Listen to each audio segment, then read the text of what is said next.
Hey GBC Youth, it's your youth pastor Jeremy here with another devotional thought for you this weekend as we continue through the gospel project that we're looking at the entire Bible in the course of 3 years.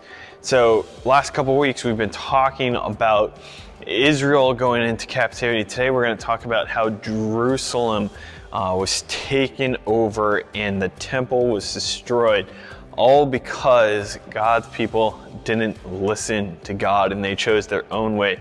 So what we're going to do is we're going to hit pause here in a second. We're going to turn in our Bibles to 2 Chronicles chapter 36. We're really looking at verses 11 through 21, and a king named King Zedekiah. King Zedekiah, as you'll see at the beginning, wasn't really listening to God, and we really see what happens when we don't listen to God. So what we want you to do, hit pause, read that section of scripture, and then tune back in. Hit pause now.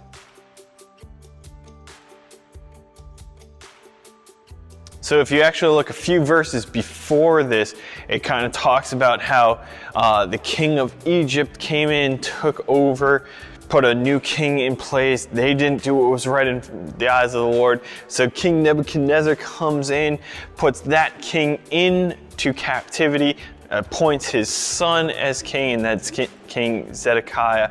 And he's still not doing what's right in front of the eyes of the Lord. And you'd think, if you notice this train of thought of these kings that weren't listening to God and weren't doing what God was calling them to do, there was consequences for it, that they would be like King Josiah that we talked about a few weeks ago, that would be like, all right, something's got to change. We got to tune our hearts back to God.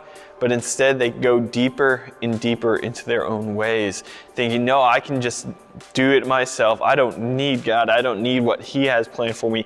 I've got this. And what ends up happening is the king just gets outraged and they desecrate the temple. They tear it down. They steal everything of belonging from it. They take King Zedekiah and they put him into captivity. They take all the people and massacre them. It says they cut them down with the sword, and anyone that escaped the sword was put into slavery. And it was the end of Jerusalem. But see, even in God's wrath here, it says that it stirred up God's wrath because they kept rejecting God's messengers. They kept just rejecting the prophets that God put before them. God was still merciful to His people. God still had a bigger plan for them. And even though they were in exile, if you read that last little bit of 2 Chronicles 36, it says, God fulfilled His promise. And when the Persians took over, the first king of Persia allowed all of the Israelites to return. See, sometimes we choose our ways. Sometimes we think we know better than God, and we're like, no, God, I know what you want from me, but I want it this way. I think I can do it this way. I think I know better than you. And we try to do things our own way. And when that happens, that has consequences. It results in us being in places that we don't want to be. It results in us being in situations we'd rather not be in. And a lot of times we have to face those consequences. But every so often, God comes and is so merciful to us. And takes what we deserve, takes a consequence that we really put on ourselves, and allows us to have a second chance. Maybe you know someone in your life that has used that term, that I have a second chance at something. Maybe there's someone in your life that you've given a second chance to, and how freeing that can be. And so what I want you to do is think this week about, are you making choices of your own, or are you really consulting God for, God, what do you want me to be doing?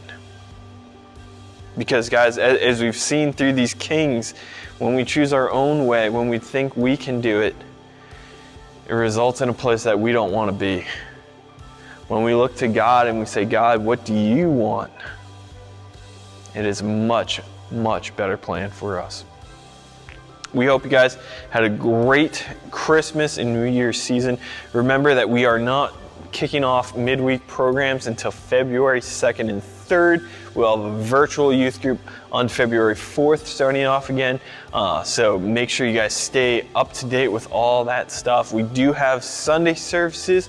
So if you're just tuning in on YouTube and stuff, that's awesome. If you want to come in person, 10:45 on Sundays. You do have to pre-register. We would love to have you join us.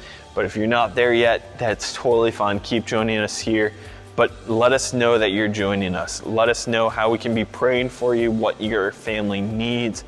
Because even though you may be far away, we are here for you. So stay in touch. Know that we're praying for you. And hopefully see you soon.